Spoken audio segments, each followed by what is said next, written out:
I don't want to go on a rant here. What the hell does rant mean? Hello all and welcome to this episode 20. 20 down. A bit one more to go. Call it quits next week. I say we just call it now. 20. It's a round number. It's good. Yeah, but we can go out on an oddball, ridiculous number. 21 episodes. You don't like odd numbers, though. I remember that. You always used to have an even number on the volume. I'm an even control. guy. Like, I have to, touch stuff even times. Yeah, I used to be like, if I stepped on something, I'd be like, let me go step on it again. Because I have to do it an even number of times. That's kind of OCD. You know that, right? But now, I have OCD. Now, for the volume, I leave it on intervals of 5. Like, my TV... And the same one in Danbury. If it would go up to 25, 20, I'm 22, nope. I got to pick one. Either it's too loud or it's not going to be enough. Well, I don't let my voice or the volume on my TV go above 17 usually. See, that's too stupid of a number. You got to be at 15 or 20. Why? It's 17? Too loud. It's way too loud at 20. No, 17 is gross. So we have to hurry up and get through whatever stupid death we did because we have a sweet taste test coming. So I'm really excited about it. It's gonna. What's the taste test? I'm kind of. It's the Pepsi intrigued. Nitro. It's gonna be. I feel like it's gonna be stunt food. Like it's gonna look cool when you pour it, and then it's. I just watched a guy review it, and he said it tasted basically like a flat Pepsi. But I got the regular and the vanilla. It's vanilla, right? Yeah. Vanilla just sounds like it's not gonna taste good to me. It's. I assumed it was just a Pepsi with that. When you pour it, it looks like a beer, but. Apparently, it makes it taste like a flat. And he cut the can open, and there's a thing at the bottom with the nitrogen in it. And then I also grabbed some random candy. Figured it's called Wanted Bumba from Turkey. Don't we always want the Bumba? I don't know. Tell me what the Bumba is. It looks like coconut with little balls on top. You said so. I don't know what that's gonna be like. And these are the 2 glasses I got, so you guys can see it. This Giants mug, and then this might be my favorite cup ever. This cup is probably... You had that in college. I actually remember that in college. I don't think I took this with me to college. Or maybe I remember from Danbury? Because I remember that. Yeah, I had a mug, that one that looks like this with this logo, but it was plastic. I had that. Yeah, but this cup is probably around my age. Probably from the 90s when they switched helmets, so it's close. But this is... I wish they would go back to this logo. Is it glass or is it plastic? They're both glass. And you haven't broken it. That's kind of impressive. I was walking up the stairs and I was like, don't clap them together. Don't break this shit. These are collector's items. So go over our death and then we'll get into the Pepsi reviews. So yeah, it was what was it? Gareth Jones. He was a Welsh actor, died of a heart attack during a live play in 1958 when his character is supposed to die of a heart attack.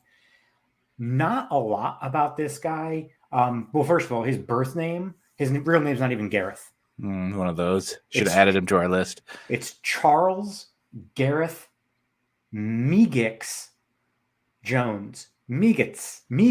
M-E-G-I-C-K-S. Megicks? Dave Maggot? That's what I thought of. Go Giants. So he made his professional debut in 1952. He did some Shakespeare stuff. In the park? In Stratford. In Stratford? Stratford, England. Connecticut? England. He was Welsh. Too bad. When he died, he was actually being widely recognized as a rising talent with a lot of potential to be a character lead in TVs and movies. So he was on the up and coming. He was only 33 when he died of this fucking heart attack, first of all. Yeah, it's scary. I'm going to have I was expecting him to be old. That's pretty bad. And he was 33, but he was apparently really up and coming, had a bright future ahead of him, and then he died.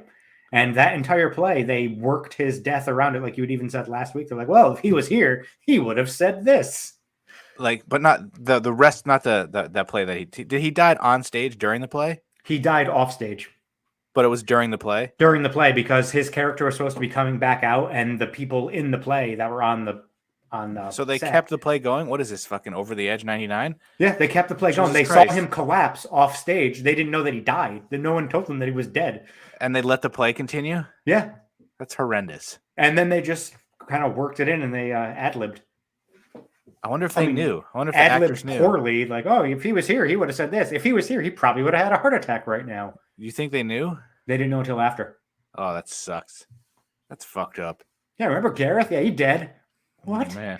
Wait, who's his understudy? He's probably like, fuck yeah, let's go. Person was supposed to have a love scene with him. They had sex with themselves. It was crazy. Poor bastard. So Gareth Williams, right? What was his name? Gareth what? Charles Gareth Megix Jones. Jones. I knew it was one of those. I'm too excited about this Pepsi. So you ready to do this? I'm gonna do the regular Pepsi first. I don't know. I'm not a big vanilla in soda guy, but I don't like vanilla. Like, I'm very, very few times do I like vanilla. I like the vanilla in soda. Just, it doesn't sound good to me. So you have to. It says pour hard. So you gotta like open it and just dump it to get the best results. So let's. So you don't pour it like a beer. No, it ends up being like a beer from what I've seen. It's like soda and then foam, but you pour it hard. So let's see if we pour can it on your head. Oh, did you read that comment on YouTube? You saw that? Yeah, I forgot to show you that. I don't know if you read the comments on YouTube, but yeah, I do. I check. Maybe I'll pour the vanilla one on my head. All right, let's see how this sounds. Holy shit! Did you hear that? Jesus, I thought that was gonna like shoot out. It's already foaming. It's foaming. Let's go. I hope it's not. I hope that glass is big enough and it foams over. I hope it foams over. It's probably going to foam over. Oh, it doesn't look like it, actually. I have to stop first just to make sure it doesn't foam over. Look like foam. It pours like a bad poured beer. Yeah. With how much it's foamy. Because you don't want all this fucking foam with beer. But like it looks cool for a soda. Like I like that. It smells like Pepsi. I hope it doesn't taste like flat Pepsi. But like nitrogen doesn't add anything. It just gives this cool. I finally got head. About time. You know, for those of you watching on YouTube, the banner still says unusual death. So hopefully this is kind of an impromptu unusual death and it just drops. I wish I would never get that lucky. You're supposed to. You're on fucking banner review. God damn it! Stop using the private chat. Text me. I'm not paying attention to the private chat. God damn it! Pepsi Nitro review. I didn't know which one to do. Text me. God damn it! All right, so I'm gonna taste it. Ready? He's lifted the Giants mug up to his lips. He's taking a sip. Oh, it 100% tastes like a flat Pepsi. That's exactly what it is. But is that bad though? Like I probably yes. Who's this marketed to? People who want to look at their soda? People who like flat soda. I don't understand what the point of this is. See, now to me, can you look this up and see what the marketing was or why they did this? I don't like bubbles. If I have a soda, I don't like bubbles. So I would actually shake it until it got flat. Yeah, this tastes terrible. I mean, not like gross, but it's flat soda. Like nobody wants this. I don't understand the point of this. I love the first BuzzFeed article on the review. It says fascinating but flawed. Yeah, it doesn't taste good. It's cool. The sound was the coolest part. Then it's funny you say that because literally the first sentence of the article, truthfully, the whoosh of that can opening is one of the most thrilling experiences I've had all week. It is. That was fucking. I was not expecting that. I mean, I should have because it's nitrogen. I don't know how it works though, because there was a little canister at the bottom, like a little. You can't see it, but it's like this little knob, I guess. And I guess maybe when the pressure releases it, I don't know. I just work here, but like it's not. So I don't have to save this for anything. I'll just try the flat vanilla, I guess. But we're getting the sound again. Ready? Yeah, I'm ready. I gotta get this ready because it almost exploded out of it. That does sound so cool. It sounds like my gurgling stomach. It's got to be something when you pop the can that the nitrogen like releases or something to make it. I don't understand it. Oh, as my hand is covering the pour. That one looks foamier. That looks a lot foamier. I didn't pause also, so maybe that hurt the foam. See, and it comes out like there's still a little bit of foam that's coming out at the end. So that looks more like a beer. That does. Yeah, it's got the vanilla, hint of vanilla. I don't know. Honestly, I don't think I've ever had, because I don't think Pepsi has a vanilla. I know Coke vanilla, but I don't think I ever had Coke vanilla. They used to have cherry Pepsi back in the day. Didn't I review cherry Pepsi on here? Do they still have cherry Pepsi? What's that when sure you were younger, the soda that was clear? Pepsi, what's it, Crystal Pepsi? Yes. Fucking, they brought that back because of LA Beast. And I tried that. I mean, that one was pretty good, but this just, I don't understand it. It's flat soda. So let's give this vanilla a try. So it says Nitro Pepsi will have you reconsider what you know about cola. Smaller bubbles, also infused with nitrogen, create an unbelievably smooth, creamy texture made possible by a unique widget placed at the bottom of every can. Are they talking about vanilla for creamy? Because this one tastes creamy, but it's just flat with vanilla.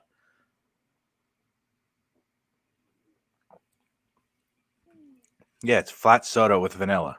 Yeah, it says it's best enjoyed sipped directly from the glass, allowing the unique foam head to leave a frothy, foamy mustache. Where's your frothy, foamy mustache, man? It didn't really, the froth and the foam didn't really last. And plus, it would just get caught in my hair. It looks better if you don't have a mustache. True. It's flat. I'm astonished that people created this and was like, yeah, this tastes good. I don't get it. People are going to buy it because it's like new and it's different. Yeah, well, I mean, that's why I bought it, but I'll never buy it again. So they got those initial sales, and then it'll fucking tank, and it'll be off the shelves. And I don't understand what the market is to this. So the instructions on the can say, chill can. It was in the fridge, okay? Pour hard. Fuck no yeah. ice. Admire and enjoy. Well, I admired didn't admire it as much. Didn't really. You admired the sound. I did admire the sound, but I admire the effort, and then I did not enjoy it. I'm baffled. I don't understand who this is marketed towards. Kids who want to pretend to drink beer? Like, I don't. It's getting them to start drinking beer earlier. Then like, Can you look what up beer tastes like? Can you look up the Wanted Bumba? It's a milk chocolate coated coconut bar offering a feast of taste with its delicious milk chocolate on the outside, full coconut, Feast and of crispy, taste? Let's go. and crispy All right, I'm gonna try popcorn this. on the outside. Popcorn. Wanted Bumba. It helps you to suppress your sweet cravings in the most delicious way. Look at these balls. So that is popcorn. Okay. Wait, it's popcorn? Yeah, That's it what it says is? crispy popcorn on the outside. And what's the filling? Coconut? It's coconut. All right. Well, I'm intrigued now. You can see the popcorn balls. Maybe it's just the kernels and I'm going to choke. That's interesting. We can only hope. Ooh. I hear the crunch.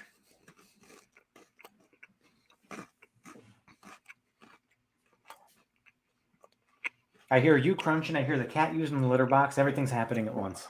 I actually like this. I think it would be even better if it had like caramel in it instead of coconut, but coconut's not that bad. I'm not a big coconut guy. I oddly love Almond Joys and Mounds. I eat 2 Mounds bars a day. No wonder my legs don't work. This is one of the best candies I've tried, like by far, as I spit all over the new computer. But now I have to do the rest of this podcast with 2 glasses of soda and 2 cans sitting next to me, and it's annoying me. You should just randomly take sips of it. It's gross. It's not good. So then you should pour it on your head, is what we're saying. Maybe. Did Depends on the text alert I get. Oh, God. you want to just drop your phone? Yeah. Banner update, fuckface. What am I updating it to? We haven't changed yet. You just did Wanted Bumba. That should have changed from Pepsi Nitro review. No, I didn't do that's just I was an ad lib thing. I threw that in there. You All right, son so of a yeah, bitch. that's like a 2 out of 10. I don't even think it deserves a 2. What was the other thing that you tried that was god awful? The carrot cake? No, it was a drink that you tried that you absolutely effing hate, and that's why you poured it on your head.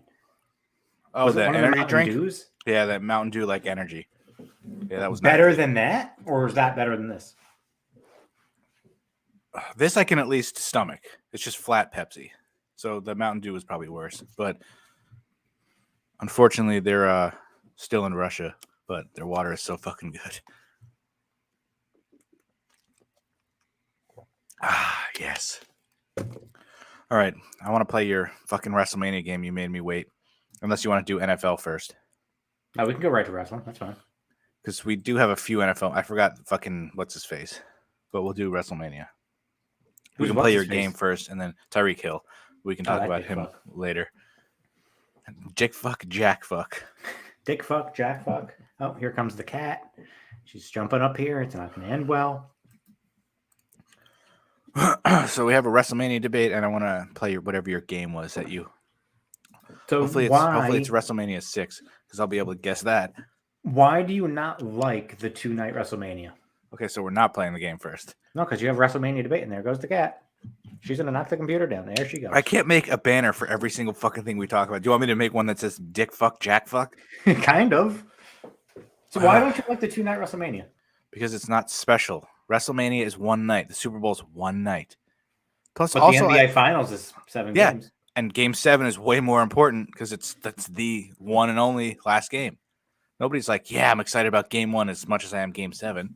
You already walk into WrestleMania, you're like, fuck yeah, this is WrestleMania, it's awesome. And then you come in the next night, you're like, we just fucking did this. What the hell? It's not as exciting.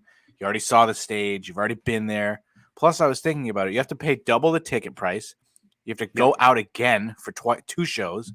I would rather do NXT Saturday night, WrestleMania Sunday, instead of NXT Saturday afternoon, WrestleMania Saturday night, WrestleMania Sunday. But they're in it to make money. They're making more money this way. Yeah, but it's not like they're doing like $1 billion. They haven't even sold out yet. They would have been sold out already by now. I think there's still a ton of seats even left. if they're 65% filled first night, 85% filled second night, they're making 40% more money. Yeah, for what, one show? You're going to sacrifice the show?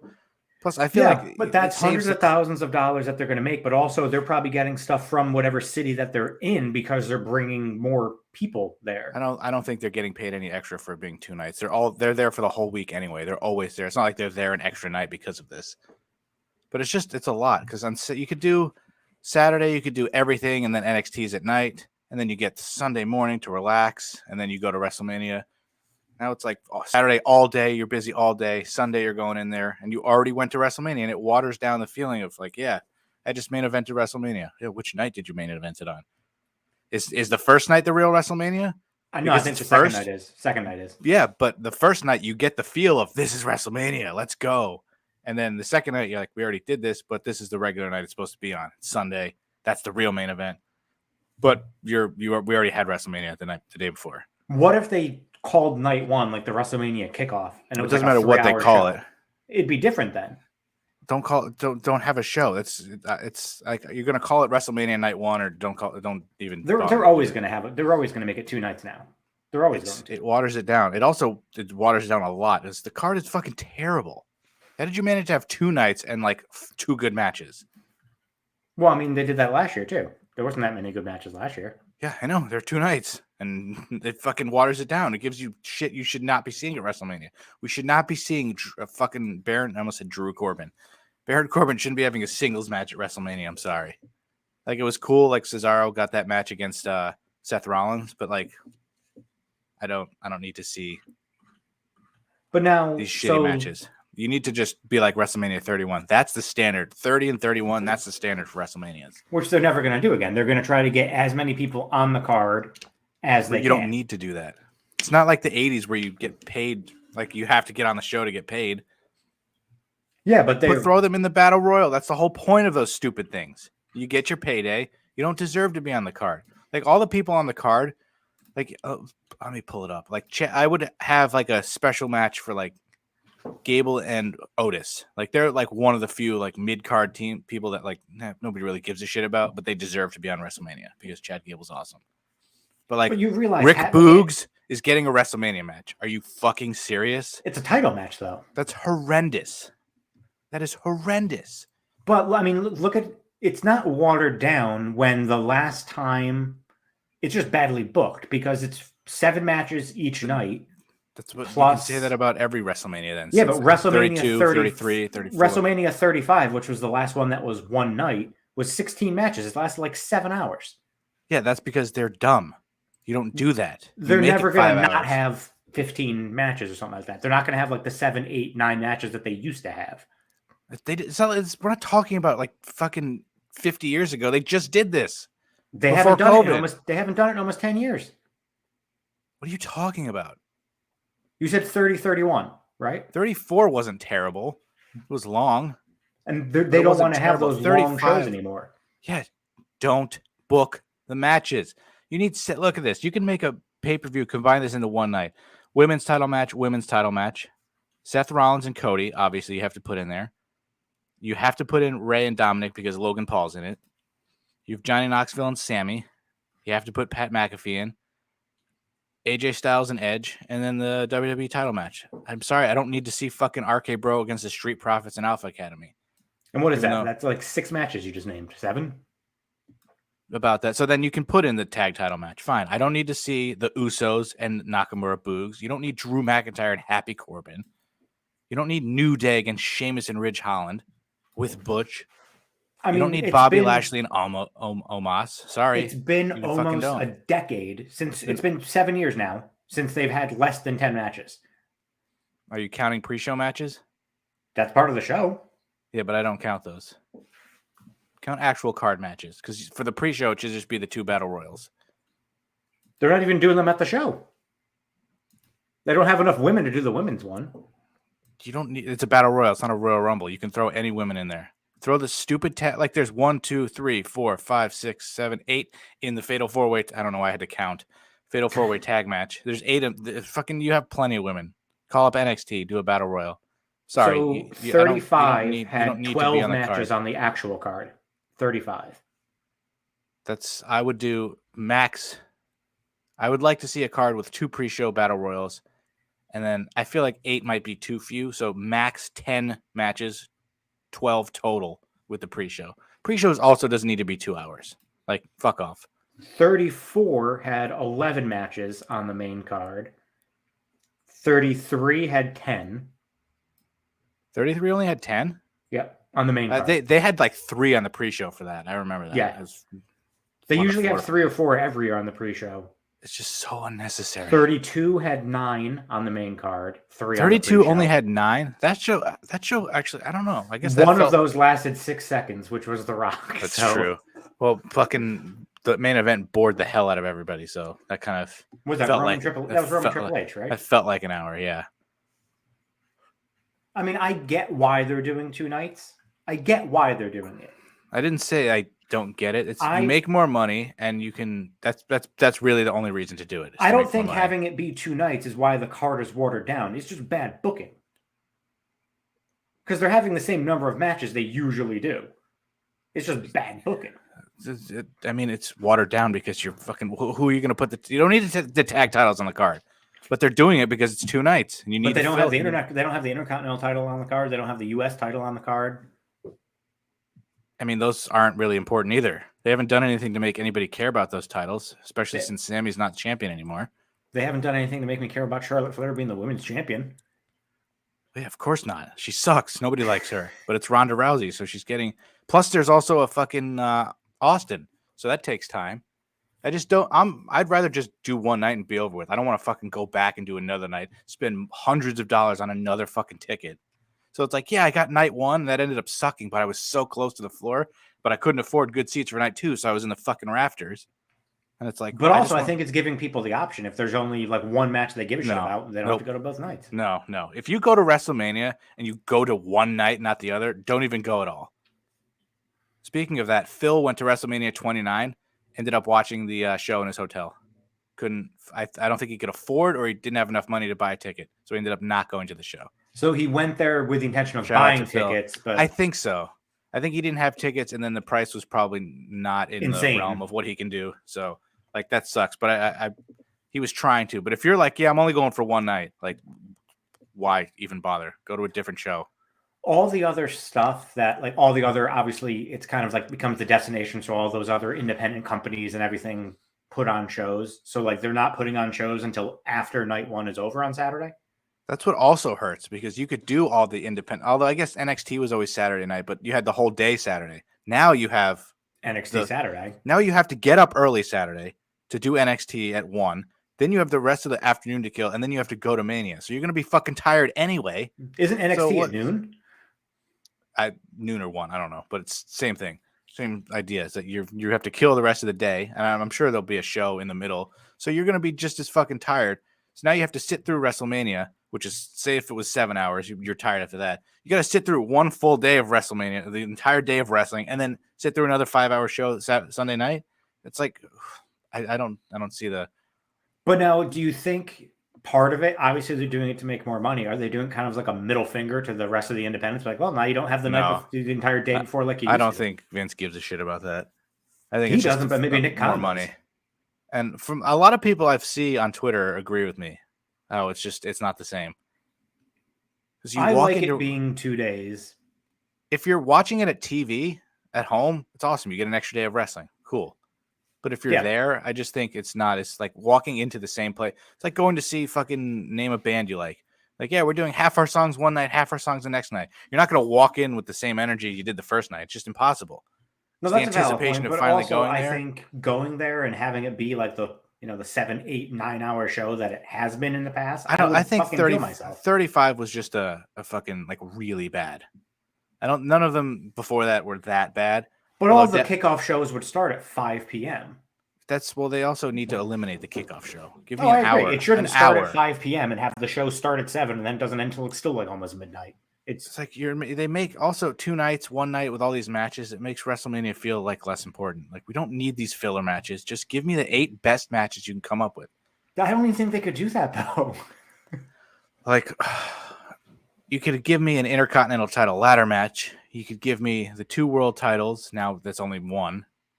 And then I guess you could do, because I would say just give me every title match, and then you get the occasional featured match, which would be Cody and Seth, and then like AJ and Edge.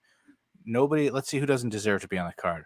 Drew does, but this feud is so stupid that we don't need a WrestleMania I'm match. hopeful that after this match with Happy Corbin, who is a fantastic character, by the way, does not deserve to be on a Mania match. Fantastic character. His character's fantastic. It's passable. He's so obnoxious, it works. Yeah, but it's not a fantastic. He was obnoxious no matter what he did. Nobody liked him. He's like The Miz. He just gets heat because he's fucking annoying. Honestly, Drew and Corbin should be on the kickoff show, pre-show, whatever you call it.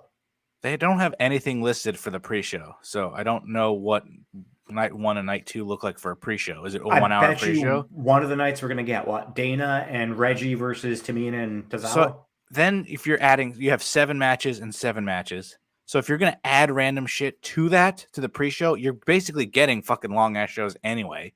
So just give me one condensed 5-hour show with the most important matches. I don't need any of this fucking filler. Not that these matches like New Day and Sheamus and Ridge, that won't be a bad match. It's just who cares? It would have been better if Big E didn't break his neck and it was the 6-man tag like it was supposed to be. And then if you're doing this, why not just fucking give me 2 days of SummerSlam? Why not do 2 Royal Rumbles? That's what really needs it. You give me 2 Royal Rumbles where you have one day one Rumble, one day another Rumble. That's what you really need. That's tiring. Sitting through a women's Royal Rumble and then 4 more matches and then a men's Rumble, you're fucking tired.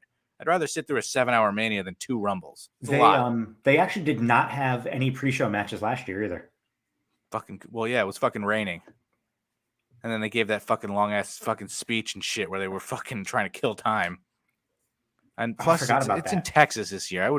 Anybody who's going to Texas, like, what the fuck are you thinking? I don't want to go anywhere near that fucking state where half the people probably don't even believe COVID's real. Like, COVID's over anyway. I mean, I'm vaccinated and boosted, and I still don't want to get fucking COVID. So I avoid Texas at all costs. I have tried to avoid going out in public at all costs still. But no, you were saying, who doesn't deserve to be on Mania? If Logan Paul wasn't involved in the feud with The Miz and the Mysterio, it's horrendous. Yeah, no, that's awful. You throw that away completely. I'm interested to see how Logan Paul is in the ring. And how many people do we think Pat McAfee, who is, I saw his name was Patrick, and I was like, what? How many people do we think Pat McAfee that is bringing in that don't actually watch wrestling? Is anybody really going to watch the show because of him? I bet you he will get some people that listen to his podcast and just like him. I feel like that's so unnecessary, but I'm glad Austin Theory is getting a match. That's the one benefit of 2 nights. It's like Austin Theory has a singles match, like Cesaro last year or whatever year it was. But Pat McAfee is going to win, though. I wouldn't have him win. I wouldn't either. Austin cheat. You just had Austin Theory demolish Ricochet, the Intercontinental Champion, in like 3 minutes. For his match to lose to a non-wrestler, Pat McAfee. And don't get me wrong, when McAfee wrestled Adam Cole in NXT, he looked good. It was impressive. He should not beat Austin Theory. He shouldn't even be wrestling. Johnny Knoxville, Sami Zayn, anything goes match. How many people from Jackass are going to get involved in that? They fucking better all be there. Like, I want to see Wee Men headbutting Sami Zayn in the nuts. Like, we really need 3 celebrity matches. Like, That's how thin this card is. That they Wow, you threw just in called Pat three. McAfee a celebrity. I mean, he is. He's a SmackDown commentator, baby. Yeah, and what's the word I'm looking for? I'm fucking baffled by how many people love him. He's like, people shit on Aubrey Edwards for making it all about her. This jackass dances on the table. Look at me, I'm an announcer. How about you sit the fuck down and call the match so we He can pay gets attention hyped though. Like to his the is actually wrestlers? genuine, I think, though. I feel like it's he is excited, but I feel like it's not fully genuine. Like there's nobody's that excited to see Rick Boogs that they're dancing on that's an act. I don't know. I feel like with him, And it actually is genuine. And like He's I'm probably fine. on coke. I'm fine with Pat McAfee. I don't really give a shit about him anymore. His voice is sort of annoying, but like, I don't need to. You don't need to be that big a part of the show. His banter weekly with Michael Cole makes Michael Cole that much better to me. He's still annoying. We need some like new people. Like move on, Michael. You've been there for like 30 years. Fuck off. He wanted to go to AEW, replace Jim Ross. Actually, I would. That'd be great. It's just another reason to hate AEW. He seems like the kind of guy who would suck fucking WWE's teat and never leave, no matter who's there. No, I think you're right. He's never going to leave unless he gets fired. And do you imagine if he was in AEW? That'd be a step up for them. I mean, I fucking hate Michael Cole. JR is awful. Yeah, I feel bad for the guy. He's not there anymore. He needs to retire. Well, as long as they're stupid enough to pay him, he's going to be stupid enough to do it. And fucking Tony Schiavone just screaming about Sting is starting to piss me off too. And he's also starting to lose it. He'll make mistakes too. Just not a good experience watching AEW. And then every Friday night on Rampage, when you have Taz, Jericho, and 13 other people. Rampage since maybe the debut episode. I don't watch Rampage. Yeah, after I watch SmackDown, I don't want to watch wrestling at 10 p.m. on TBS with fucking mid-carders. Sorry. Nobody watches Rampage. That's why the ratings keep going down. That's brutal. Oh, God. I mean, you said it. Omos versus Lashley. Like, I get why they're doing it. They shouldn't. Had to get Bobby on that card. He deserves I'm glad he's cleared. He actually deserves to be on the card, but like, if you're out and they took the title off of you and you're just coming back, sorry, you don't get a match. Just win the Battle Royal. Just start doing those again. That's what they were designed for. I mean, the fact that he's going to lose to Omos is kind of like... I bet you he wins. Somebody's got to beat Omos. Lashley better win. If he doesn't, though, it's... Omos should not... He's not... They're not going to... Unless they're going to push him and have him... Because he can't wrestle. Yeah, he's not... He needs to be like a bodyguard, like he was for AJ Styles. He was perfect in that role. Yeah, but you can't do that forever. Imagine if Kevin Nash did that forever. I mean, Kevin Nash could actually wrestle. Not at the beginning. He got better, though. Omos hasn't... He's kind of like in his... He's too tall and weird. He's not athletic. Didn't he play basketball? Yes. Which I'm shocked by. All right, what's this WrestleMania game? You're just going to you rip off those two douchebags on TikTok? Oh, 100% going to rip off those two douchebags. Going to name matches and we have to guess the fucking WrestleMania? I mean, I could have done name that superstar alive or dead. Fuck you. Name that superstar. And it's like Randy Orton. Like, wow. Real, You know, before I do this, you know what's a pet peeve of mine with WrestleMania? Why did they stop doing Roman numerals? It's too many. People can't count. I'm actually upset that they don't do. I don't think they. I can't tell what Super Bowl it is anymore. No, neither can I, to be honest with you. But I don't think they've done Roman numerals since like what 30. I think they stopped after that because that's cool. You can't get cooler than XXX. I mean, you could XLV. No, that's awful. W or whatever. I'm hoping WrestleMania 40 is XXXX because it'll just be like a fucking porno. Because WrestleMania 30 was very Vin Diesel themed. I remember that. Oh, that's right. It was. What was his name? Was it Xander? Oh God, what was his character's name? I'm thinking Xander Berkeley, but that's a fucking actor. I was thinking Xander Bogart. So. Oh God. See that. I typed in XXX and some shit came up. Let's see. Come on. Vin Diesel, where are you? Xander Cage, of course, because why not? Samuel L. Jackson's in that movie. I feel like we could play a game where you just pick a movie and like there's a 50% chance it'll have Samuel L. Jackson or Morgan Freeman in it. Samuel Jackson's been in he was in Goodfellas. He's been in and he didn't start his movie career until he was like middle-aged, which is ridiculous. And he was in some shitty ass movies too for a long time. and that was like the guy. All right, what do you got? What do you think Darius? Oh, I just Hayward Bay? ruined it. Darius Stone was Ice Cube's character's name in the Triple X. Darius Stone. Darius so Cage Stone. and Stone. Nice. Oh, Also, Buddhasaur like Cave coming out right now. Vin Diesel, Theodore Diesel. Ice Cube. That's like a huge step down. Or a step up. If Yeah, you like. depending on how you look at it. Yeah, you're right. Yeah. Although, I don't know. That's kind of... Triple X, the first one's pretty good for like what it is. But I haven't seen that movie in a while. So the first one I'm going to do, I'm WrestleMania 9. I'm guessing by the 5th match, you'll know it. I don't know. I'm really bad at this. All right, so the dark match. Yeah, I'm going to know this. Well, at least I'll have an idea of what era it is. Oh, no, I take it back. You're going to know by the 2nd or 3rd match. I bet you I don't. The Heavenly Bodies defeated the Bushwhackers. So this is 93-ish, 94, 95, that area. Heavenly Bodies. It wasn't WrestleMania 9. It wasn't I don't think it was 10. I was at that one. I'm going to say 11. Wrong. First match. Owen Hart defeated Bret Hart. Oh, it is WrestleMania 10.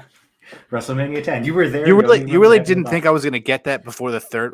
Yeah, when that's why I said you're going to get like the 2nd or 3rd. I didn't want to say the first one because then that kind of I felt like would have given it away. Heavenly Bodies had a dark match. I don't remember that. Maybe you weren't in your seat yet. Probably. No, we got there early and we left like as Bret Hart was celebrating. You left? Yeah, we left early to beat the traffic to get out of there. Like he won, and then everyone was coming out to celebrate, and then that's when we would walk. Oh my god! I thought you meant after the Owen Brett match you left. Well, yeah, like, what you left after? Really got to beat that traffic. I don't need to see the ladder match. Get out of here. That's right. That was the ladder match too. The era correct. I knew it was because when you said Heavenly Bodies, for some reason I thought of the Beverly Brothers. So I was like, yeah, early 90s. You were close with that though. I don't know. I totally did not remember that being a dark match at WrestleMania 10 at all. Good for the Bushwhackers, though, getting on that card. Okay, the next one. I think by the... Don't do this, because then I'm going to, if I fuck it up and don't get it, I look like an idiot. So, dark match. Oh, we got to go with the dark match. The Bushwhackers defeat the Beverly Brothers. Wow. So... What are the odds? If it's the Beverly Brothers, it's either WrestleMania. They weren't there for. It's either 8 or 9. I don't want to guess and ruin it. So next match is Shawn Michaels. Should I guess? Okay, then it's WrestleMania. Santana. It's WrestleMania 8. Yeah, WrestleMania 8. That's my favorite WrestleMania ever. Really big Hogan versus Sid guy. What made you like that? The ending. Well, because it's like the first WrestleMania I really remember watching, plus Warrior returns. You get 2 of the best matches ever at WrestleMania. Bret Hart, Piper, Savage, and Flair. Shawn Michaels' first singles match at Mania. Undertaker's first singles face match at Mania. The best fucking ramp ever. That long blue ramp. It took 7 hours for him to get down there. Yeah, the fucking best. It's the best. I forgot Savage won the title at that Mania. Yeah, in the middle of the show.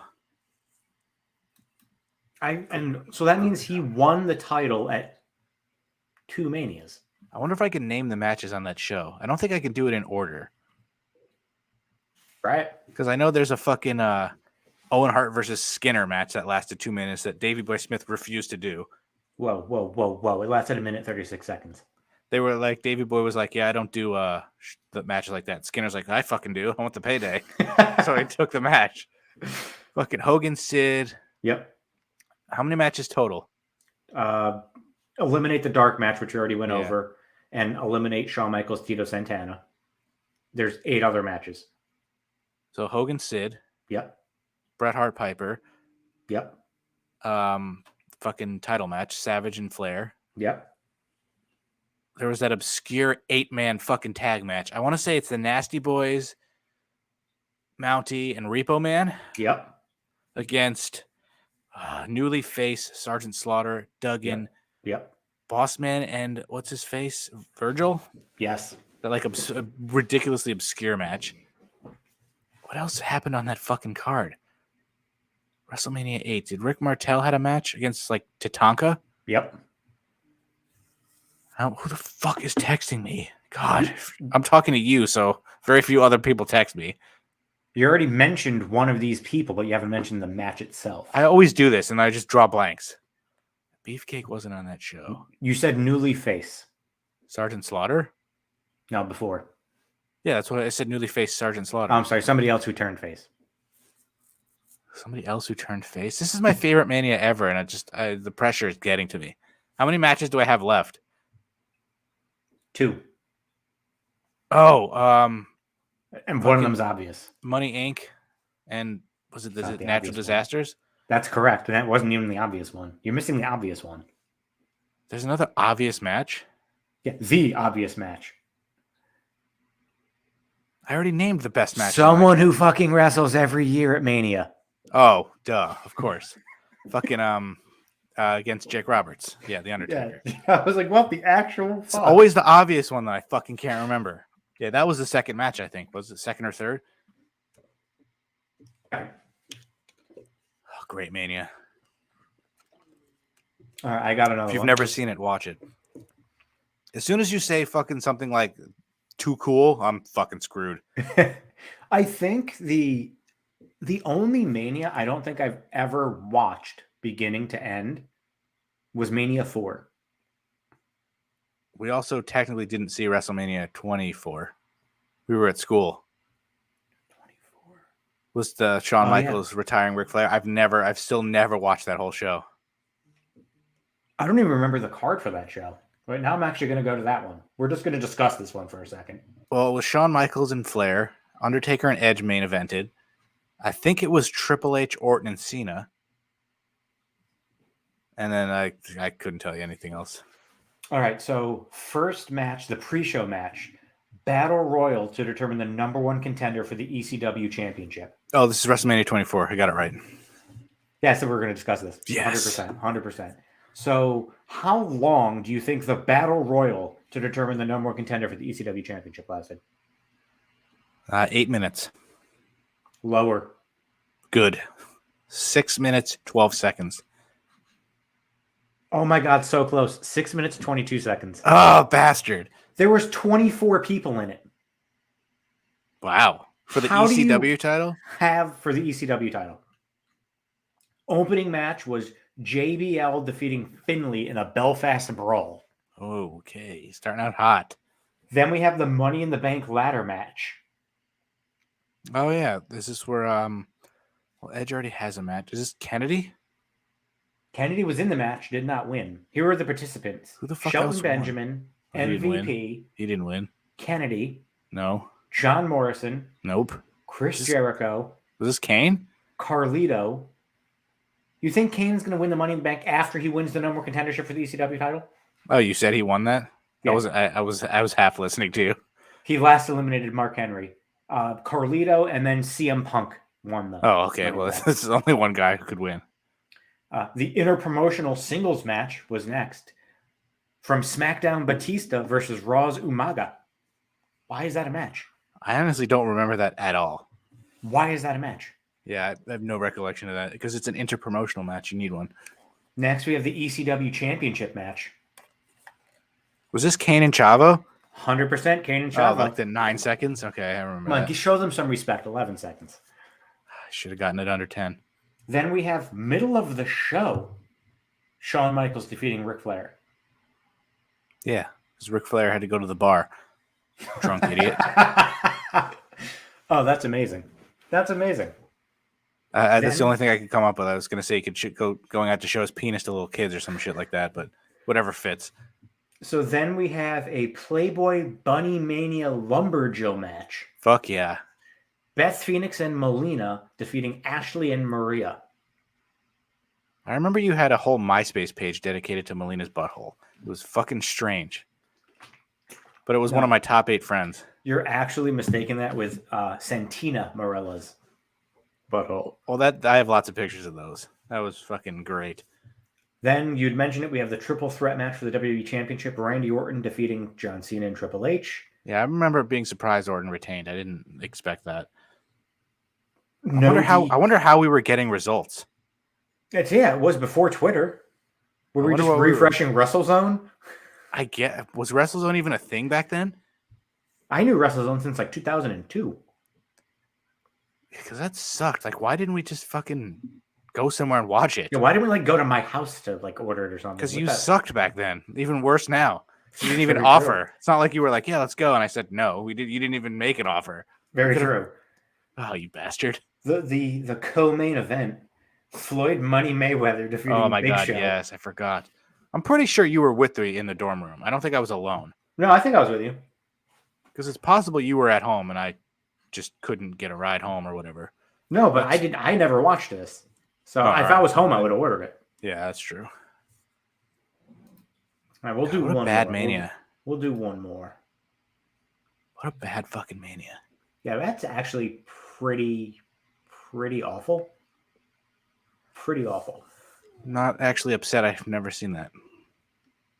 All right, so now we have this specific mania, the pre-show match, 30-man interpromotional battle royal, Fuck me. I have no clue. won by Booker T. Okay, so it's probably. It could be anywhere from 01 to. I honestly wish Oh, wish. 08? I just said wish. I wish it wish? actually showed who was in the battle royal. They don't have a list at the bottom? Not. Oh, Usually I found it.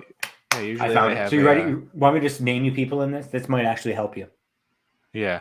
Or do you want to keep going and then I'll name the people that were actually in the battle royal? Yeah, you just keep going. Because if it's Booker T, he left for TNA what?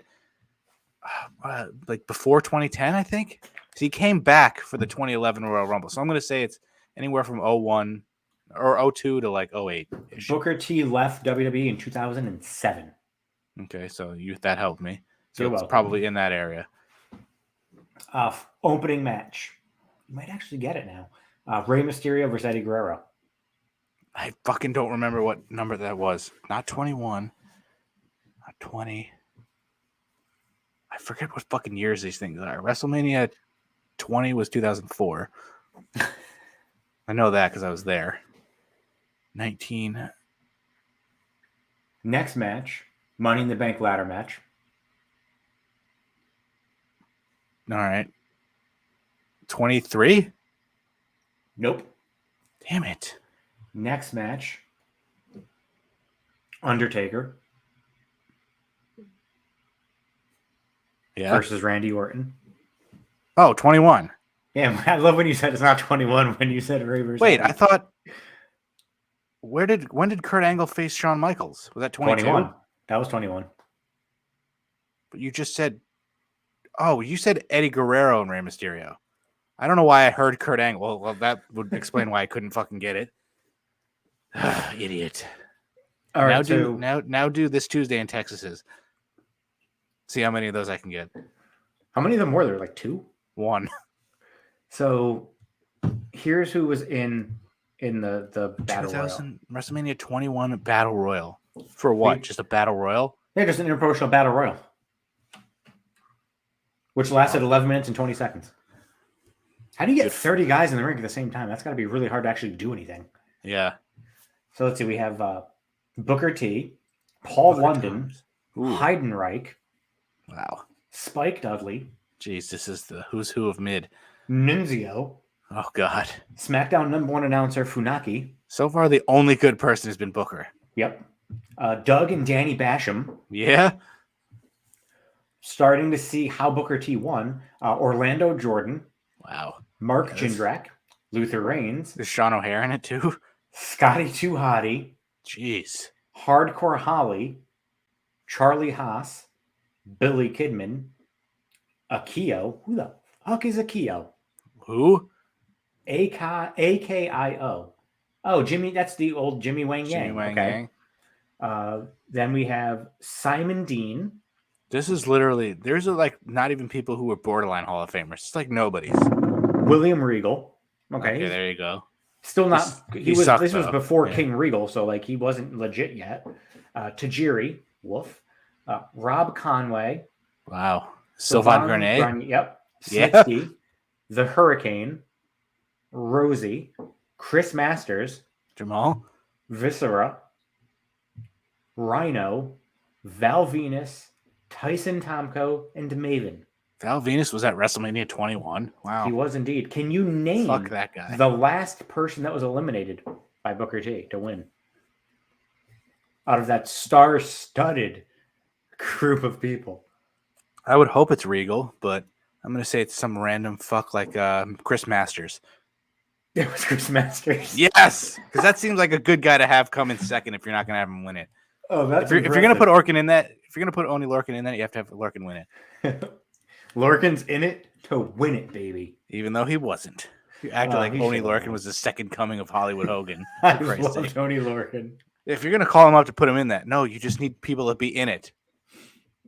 Fucking Christ. I fucking loved Oni Lorcan.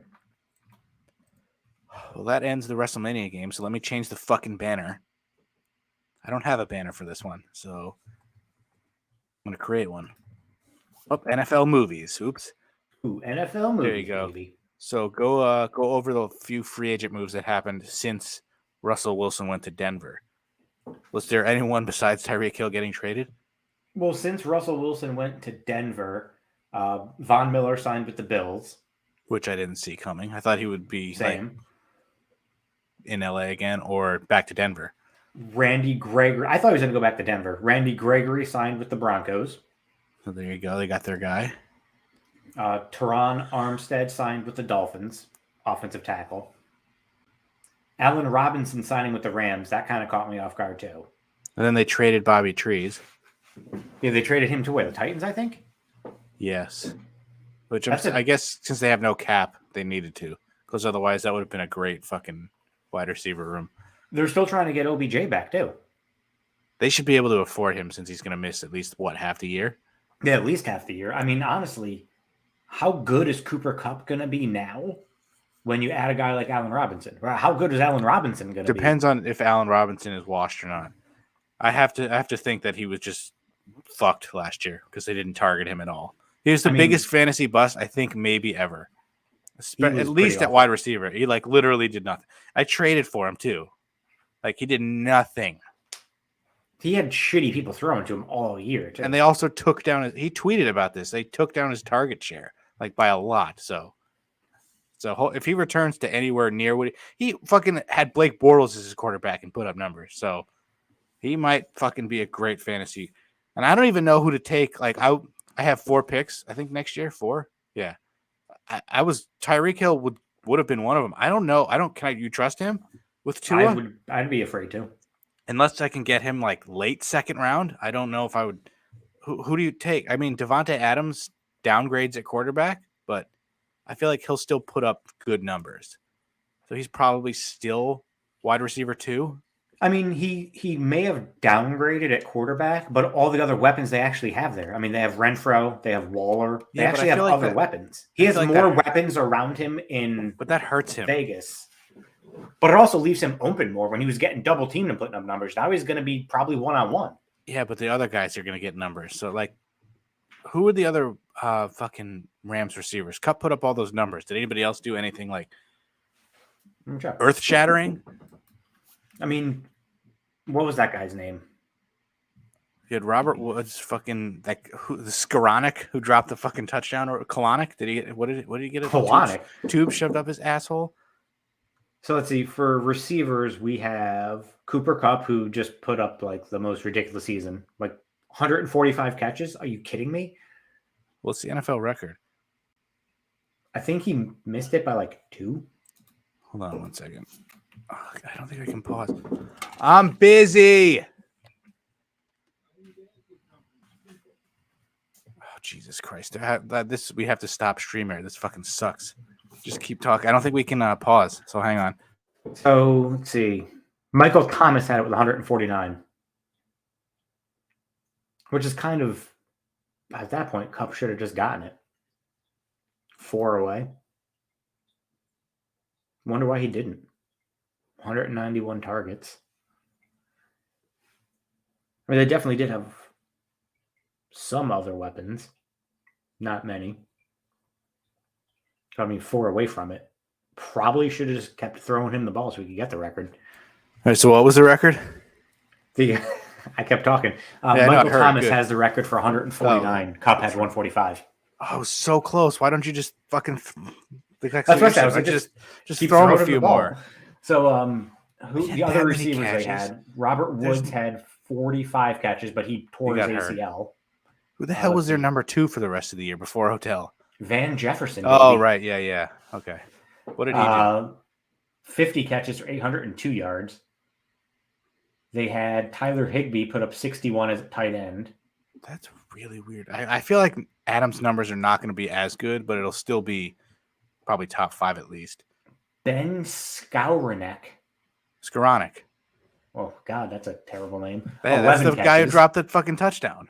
They had Deshaun Jackson. Game. When the fuck did they have Deshaun Jackson? Remember he got his way out of LA to get traded? Oh, that's right. You're right. Yeah, I forgot about that. And then he went to where? I don't remember.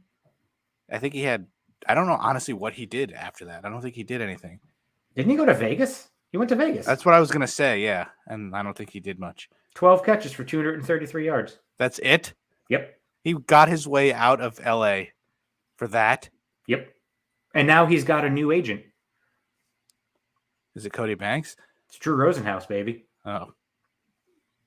So they also had 50 catches from their running backs. Really? Fucking what's his face? Henderson and Michelle? Yeah. Michelle had 21. Henderson had 29.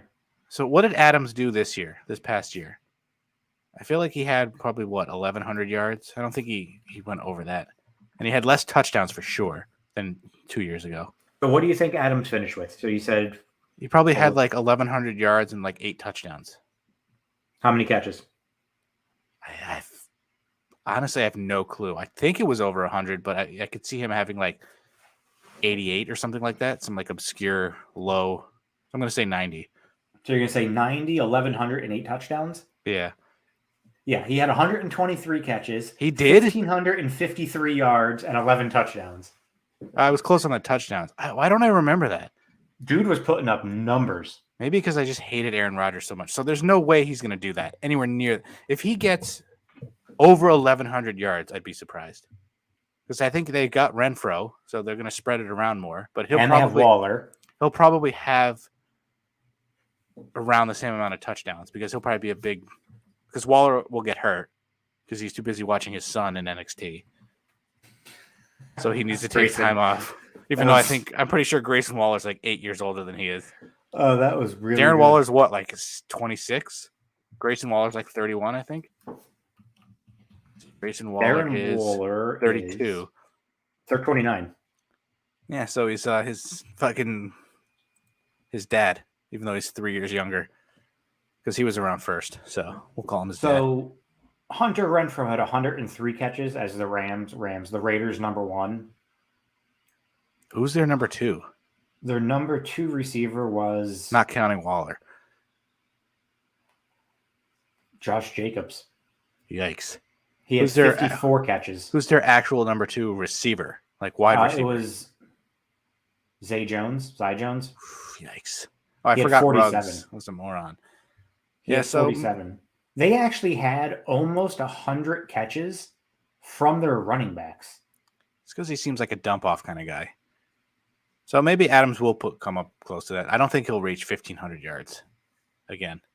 Carr threw for almost 5,000 yards. But how, though? If they have 50 catches from their running backs? Was it all on that Dallas game? Might have been, actually. I mean, he had 4,800 yards. That's surprising to me. He also had I guess they really had no real good running game. They like fucking Josh Jacobs has never been... Seems like he's not as good as he was in his rookie year. He wasn't even that good in his rookie year. Yeah. So maybe Adams will have a fucking... I don't know, but how do you downgrade at quarterback and still put up those numbers? But I guess if he threw for 4,800 yards, Adams could conceivably get 1,500 again. That's scary. Then he's probably in a PPR league. If you can have 4 first-round picks and end up with Kupp, Adams, 2 running backs, you're fucking set for life. And then you lose in the fucking first round of the playoffs. Yeah, because then you'll draft some quarterback who'll tear his ACL week 1, and then you got like Andy Dalton playing for you. Exactly. Who did he just sign with, I think? Saints. Yeah, there you go. So shows you how much the Saints have in their quarterback room. They have Taysom Hill. They're paying quarterback money to play tight end. They also have Blake Jameis Bortles Winston. and Ian Book to back up Jameis Winston. So I'm guessing Dalton's going to be the backup. Yeah, I would hope so. Is Winston even going to be healthy for week 1? When did he tear his ACL? Midway through the season, kind of early. I think it was earlier than that. Maybe the first quarter of the season. So then he could be back in time. They would be really good if they had an actual quarterback. And then what else happened? Keep going. Let's see what else happened. Matt Ryan got traded to the Colts. Huge. Which I still give underrated credit. I give credit to that GM just trying to do right by him and taking less compensation to be able to put him where he wanted to be. But like, who was offering more? Maybe Cleveland. I bet you Cleveland was until they got Deshaun Watson, which also happened. I can't imagine anybody else. Like teams that need a quarterback are like shitty teams, but they really offering more. Like the Texans, say they wanted a quarterback after they trade Watson and they fucking need a quarterback. They weren't going for Matt Ryan. I mean, they could have. They're going to stick with. They're awful though. They're going to stick with. Why would you not stick with Davis Mills and draft a quarterback? So I bet you the options were limited, but he probably could have gotten somewhere a second or a first from someone. I doubt they would have traded him to the Panthers. I doubt they would have traded him to the Saints. Because I think Matt Ryan can play for another 5 years at least. I think he's gonna end up retiring as the all-time passing leader. It's like he's old, but it's not like you got Phillip Rivers, who was like definitely at the end of his career. Ryan's what, a year older than us? 2 years older? Is he born in 84 or 83? 85. Okay, so then he can play for another 5 years. He's 36. So that's fine. I have no problem with the Colts. Yeah, it's like, all right, we're still looking for the guy after Andrew Luck, but like, what are you gonna do? You're not a top 5 pick. You're not. There's nobody else out there. But you just upgraded ginormously from Carson Wentz to Matt Ryan. It's huge. I mean, and honestly, Ryan had a bad year last year for his standards, but with no fucking weapons. Exactly. He had Patterson, and that's it. God? He had God, exactly. He had God and Kyle Pitts, who refused to score touchdowns. I like that guy, Benchwarmer Brian, who does the QB rooms and stuff. And one of his jokes is like, yeah, you refuse to get in the fucking end zone. He's funny. And then I haven't seen that fucking Wyatt kid, or not Wyatt. Was it Wyatt? Yeah, the kid Wyatt with the fucking no, not him. I'm thinking Theo, the guy with the fucking Theo Ash, the Death Star microphone, who holds it up right to his face. I haven't seen him on my For Your page. Yeah, me either. I like the Benchwarmer Brian though, and that Wyatt kid with the room where he'll close the door to start every video. That's pretty funny. And he's a Viking and Bills fan, but he's from Minnesota, so I don't know how he's both. Is he? Because he has that Minnesota accent, but I don't know why he's both. I think he's talked about it before. I don't remember why though. It's like Griff level. You can't have two fucking favorite teams where you're a diehard for both. That defeats the purpose of the word diehard. That's true. So some of the other moves that happened, Wentz went to Washington. Deshaun Watson went to the Browns. Do you really think that's an upgrade though? Wentz to Washington? I know Heineke's not like Heineke's pretty terrible. Did he ever have flashes of like he was good? Because he had a game. I still remember him against Dallas. I could have done better. Carson Wentz is just not a good leader. Yeah, he's a piece of shit leader. The Colts came close to making the playoffs, and they were desperate to get rid of him. That they traded him away before they had another quarterback. That's how bad he was. I'm really wondering what they would have done if they didn't get Matt Ryan. Like Baker, who would they have signed? You're probably right. That there's nobody. Who else is there? Where the hell is Baker gonna go? He's fucked. Like the Seahawks don't want him. What if the Giants get him? No, that'll never happen. Do you imagine that though? How fucking people who hate Daniel Jones would fucking start loving Daniel Jones. I'd rather have Daniel Jones than Baker. I don't care. Fuck that dude. I mean, the Panthers don't want him either. He seems like Carson Wentz type, just not a good leader. Where in God's name is Baker going? And what about Jimmy Garoppolo? They can't. They're not going to cut Garoppolo, but they also don't really have any place to trade him to. What if? And that the Patriots are not going to do it. No, they said that there were scenarios. Kyle Shanahan was like, "Yeah, there's a scenario where Garoppolo is going to be on the team next year." To do if they can't trade him, and Trey Lance sucks, is a good backup, but it's fucking weird. Oh, and one of the other things that happened was fucking Tom Brady unretired. That stupid son of a bitch. That happened after we recorded? I think, yeah, I'm pretty sure it did. I can't tell you how fucking annoying that is. Like fucking Tom Brady. Just go away, you jack fuck. And then Tyreek Hill, I think, is just an idiot. Did anything come out with the offer from the Chiefs? What they offered him? Nope. I just can't imagine. Like, what did he get from the Dolphins? He became the highest paid wide receiver. And how much guaranteed? What was the whole deal? Because he got a lot guaranteed. I don't remember what the fucking deal was. He got 4 years, $120 million, $25 million signing bonus, $72.2 million guaranteed.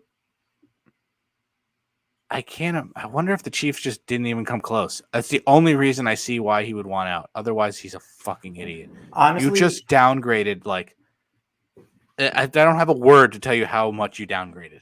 Even if Tua is good, you just left the best quarterback in football. But I think it's kind of twofold. I'm thinking the Chiefs probably didn't want him for the amount of money that he was going to command because he's old. That's what I'm saying. Because he's old. How old is he? He's turning 29. Yeah, but for 4 more years, he's probably still good. But they probably don't have speed, though. They don't have the cap space. I could see the speed just dropping. But their window is, I don't know how their window is. Now, it's probably looked better long-term that they have the money. But yeah, I mean, now they have, I think they got 5 draft picks, which they're kind of like meh draft picks, but still 5 draft picks from a team that's good at drafting talent. I mean, they drafted fucking Tyreek Hill in the 5th round. I assume they're going to draft a wide receiver first, right? Oh, yeah, I would assume. Juju can't be your number 1 wide receiver, can he? He hasn't been good in a couple of years. I could see him signing Beckham, too. OBJ. I could see that potentially happening. That would be Julio Jones, maybe. He's a free agent still, but he seems washed. He kind of seems washed. There's good options for them, but I mean, they've got 5 draft picks and $70 million in cap space over the next couple of years. That's good to get other pieces because I feel like Patrick Mahomes can throw to fucking anybody. But for this year, it was a huge mistake because everyone in the NFC West is gaining, and you just subtracted huge. So no, that's very true. They're kind of fucked. I don't know if it's too early to do our standings picks. We do actually have to do that for baseball, though. I'd probably have pause in saying the Chiefs are going to win the division. That's what I'm saying. I don't know if I would pick them. I wouldn't trust the Chargers to win it though. Maybe the Broncos. Are you completely sold on Russell Wilson not being terrible? I think his disappears for weeks. It was even that before that. I think it was really what jacked him last year. Didn't he just disappear some games? Maybe it's fantasy wise, but felt like just some games he was But also he had an awful offensive line too. Yeah, so if he's anywhere near when he was in his prime, they're probably gonna because they have a good defense already. They have good weapons. Who's their running back? Fucking what's his face? Williams? Yeah. Where's fucking Melvin Gordon? Is he still on the team?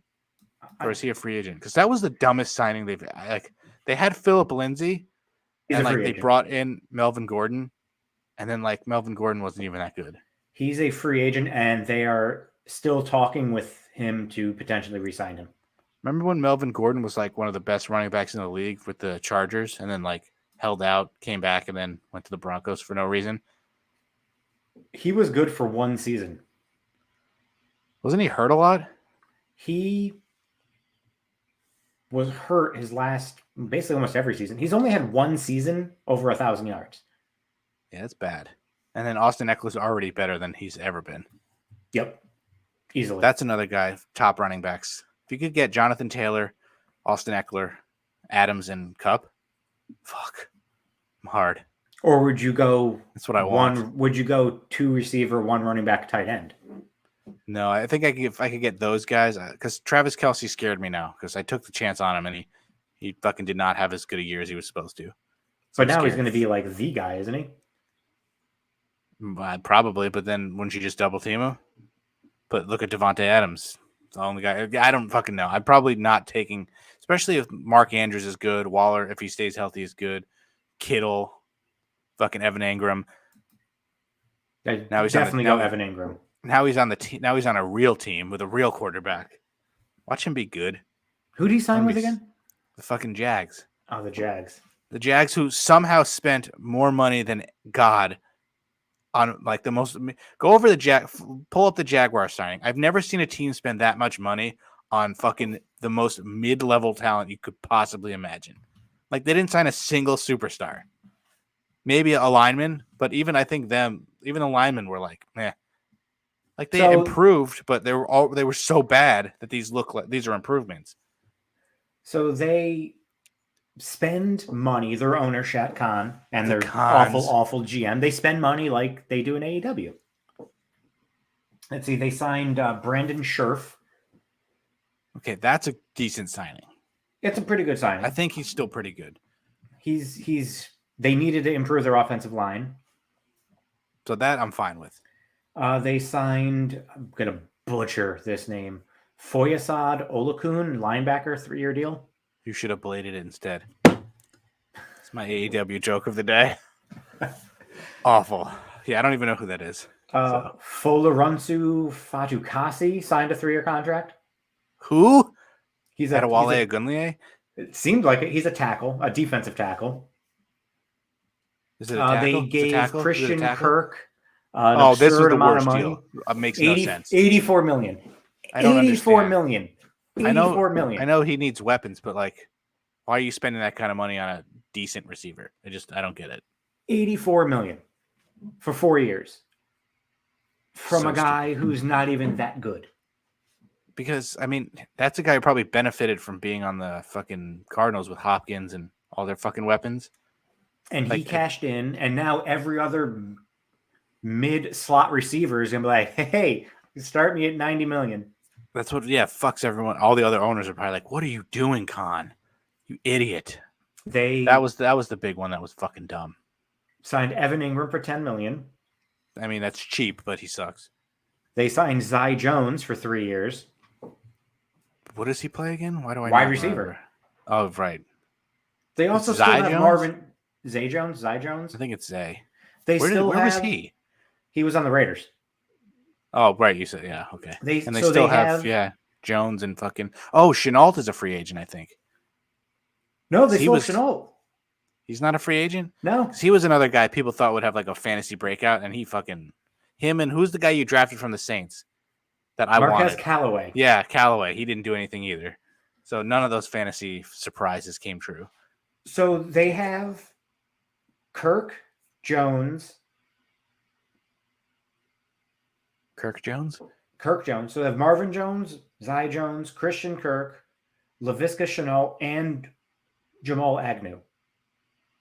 And they have Evan Ingram. Robinson's probably going to miss the whole year, but fucking what's his face? ATN is coming back. They have ATN. Oh, they also signed Laquan Treadwell because let's get another fucking wide receiver. I mean, I get you need weapons, but for fuck's sake, none of those guys are that good. Like, they gave Darius Williams, the cornerback, almost $40 million. Wow. Like, they're just throwing away money, and they've ruined it for everybody. This has got to be the craziest offseason for trades ever. Now, you look like 10 years ago, there were very few trades. 5 years before that, there were like fucking no trades. Yep. I remember when Clinton Portis got traded for Champ Bailey, and I was like, you don't ever see player for player trades. And now it's like happening all the time. It's weird.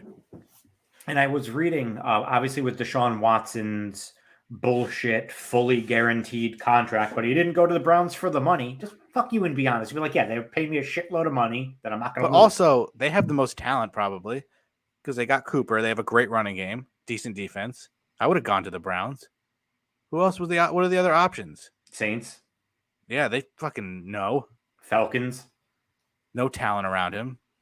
Smarty went to the Browns. He probably saw it, was like, yeah, the other options suck. But I love him being originally telling the Browns, I'm not going to you, then changes his mind the next day. I mean, would you want to go to Cleveland? You got to be really convinced to go to Cleveland. But you don't hear people saying, hey, let's go on vacation to Cleveland. The rest of the league is not happy with what the Browns did. What, because he's fucking under a lawsuit? No, beside that. Because they gave him a fully guaranteed contract? Yeah, the reality is immediately every quarterback of any distinction is going to be seeking no trade language and fully guaranteed contracts. That's now going to become the new norm. I mean, I wonder if he said no because he knew they might do that, or if he really had to be convinced to go there. I bet you he really had to be convinced to go there. He played it really well because if they're like, the Browns are like, we need this guy. You just got to do what you got to do. Like, I just watched the fucking the Evils episode with Hogan. To get him to go to WCW, you had to give him full creative control. You got to do what you got to do and then deal with the rest later. So I don't blame him. I don't blame him either. And Plus, I didn't what is it, a realize 4-year deal? He can come to the Giants in 4 years. he might be in jail. Who knows? No, he won't be in jail, but Yeah, I was going to say he'll get off. Yeah, he could be suspended for a long time. I didn't realize this, but the NFL's regulation for funding fully guaranteed contracts is going to have to change. they have language. So per current league rules, all future fully guaranteed money due in a player contract must be placed in escrow at the time the deal is consummated, which apparently is antiquated and has long been a bone of contention for the Players Association. I forget exactly what escrow is, but I know the NHL has to deal with it and their players. I forget exactly what it is, but the Players Association got fucked with it. So this says it was implemented long before the NFL became the 365-day-a-year revenue and content monster it is now, and it was put in place on the surface to prevent a team from defaulting on a contract to a player. For decades, many owners have hidden behind it as an excuse as to why they wouldn't guarantee more than a year or two. Guarantee was good. Saying I can't go around putting 50, 60, $100 million in escrow every time someone wants a fully guaranteed deal. Except the Browns have now put about $190 million in escrow to make good on what they're going to still owe Deshaun Watson beyond 2022. So I don't quite understand it, but escrow is a contractual arrangement in which a third party receives and disburses money or property for the primary transacting parties, with a disbursement dependent on conditions agreed to by the transaction. That's like a fucking. My head just exploded with that fucking sentence. That's how what? That's how Kate and I pay our mortgage. Our bank has an escrow that they put money into, and they pay our mortgage from the escrow. So I don't really even understand that. So like when you're taking half of his contract and putting it in escrow, all of it, $190 million. Like basically what's left owed to him after this year is all in escrow. Bonus. And then I don't really understand what it even does. And they made his fucking salary $1 million. So even when he gets suspended for 10 games or whatever, he's only losing a couple $100,000. Yeah. So they really did him. Every year, the players place a predetermined amount of their salary into an escrow account based on the league revenue projections. Yeah. Write this down for, you can look up NHL Escrow and talk about it next week. Okay. NHL Escrow. So this also says, if Watson got this contract under these dire personal circumstances, how long until the NFL gets its first $300 million fully guaranteed man? It's suddenly much closer than anyone would have dreamt 2 weeks ago. What does this mean for guys like Joe Burrow and Justin Herbert? I mean, what is there a rule? Say when Mahomes signed his $500 million, whatever his salary cap is, because technically, if you give a signing bonus, that doesn't count against the cap, right? Correct. So you could theoretically give him $500 million, and what if you wanted to give him a $400 million signing bonus? So you keep his cap hit down. You think teams would do that? Do you think anybody cares about winning enough to front load? Because he's 20-something. He's not going to, unless barring Steve an injury. Cohen bought a team. Yeah. They don't really have that type of give me $400 million right now, today. I wonder how many teams do, because most of them are billionaires, right? But I don't think they're billionaires. You could theoretically do that, though, right? Because if you really wanted to just give a guy the fucking save his salary cap so you can build the rest of the team and just give him the money up front. But unless you're Tyreek Hill, you'd probably say no because he doesn't understand what fucking. I still remember we want to understand that. We want to restructure your contract. No, you're gonna get your money up front and it's gonna save salary cap. No, oh okay, you're fucking dumb. So I'm surprised we made it an hour and 20 minutes before talking about the Oscars. Oh, your favorite. I sort of stopped caring. Like I see people on Twitter and that makes me more angry than actually what Will Smith did because people are fucking dumb. So he's a jackass. You sent me the fucking thing. And at first I was like, what? Is this real? And then he said, the whole situation is like, I've already played it out in my head like a million times. He makes a joke. He laughs. They cut to Jada. She's upset. They cut back to Chris Rock. And then Will Smith all of a sudden gets upset. He found the joke funny at first. I'm sorry. And then I just did found he out find it funny? Or was he like doing like that? No, he Oh found it. God, my wife's gonna expect me to do something because she's He gonna was- be upset. he was laughing, and then that's why I think that's why he hit him. But there was a video of her 6 days before the Oscars saying, "I don't care what people think of my bald head." Yeah, but she's gonna say that, happened? but she does care. Well, then don't say that. She's been talking for 4 years about how much she cares. And there was also she's becoming more accepting. for 4 years. Then get over yourself. There are cancer patients who take better jokes than that. But do you know how hard it is for someone to be accepting of that? She definitely has body. Then don't image go to issues. the Oscars. Do you ever watch those award shows? You ever seen Ricky Gervais? Do you know what you got yourself into? Stay the fuck home. I honestly, they got me to turn the Oscars on after. I know Will that's Smith why slapped people him. think it's staged because nobody was talking about them until then. See, I don't think it was staged because Will Smith doesn't swear. I mean, he probably does in real life. No, I mean Eminem said it 20 years ago. Will Smith don't gotta cuss in his raps to sell records, but I do, so fuck him and fuck you too. And then, Will Smith said fuck you. And also the thing in Family Guy where he does something about, I forget the actual lyrics, but that was one of the funniest scenes. Like, go home and clean it for my mom and dad or some shit like that. But fucking Will Smith is such a clown. And there's he came off him looking like an asshole, showing kids how to like fake slap from the movie. I guess he hits kids in the King movie. Richard. Yeah. So there was like a video of him fake slapping it, but like it's comedy. You can't just get up and assault the comedian. And there was a rumor that Amy Schumer wrote that joke, but I'm not sure about that. No, Judd Apatow also tweeted something, and people were pissed at him. He also said something dumb like that could have killed Chris Rock. Like, no. But Chris Rock looked like the fucking man. Like his upper body moved, his legs didn't move a bit. He shook that off. And then he also was not expecting it. Well, of course. Well, people are saying he leaned in because he thought Will Smith was getting up to like they were going to have like this ad-libbed impromptu like thing that's going to happen. He wasn't expecting to get smacked in the face. He also there's a moment where he's like looks flustered because he's thinking to himself he could say something about. He said something along the lines of like I could have made it way worse. Like he could have made a cucking joke. Yeah. Like Will Smith got off tame. Yeah, he could have a bald head joke. Like really. Stay the fuck home. Quick, like it was like a 30-second type thing. I didn't see the rest of it, but he did get flustered where he like couldn't get like now for best documentary. He sort of was flustered. Yeah, because he's like, wow, that's like that I would be flustered, happened. but you could see him. His brain is like, I could go for you right fucking now, but I'm not going to. So he took the higher road. Anybody on Twitter who's saying either they're both wrong or like.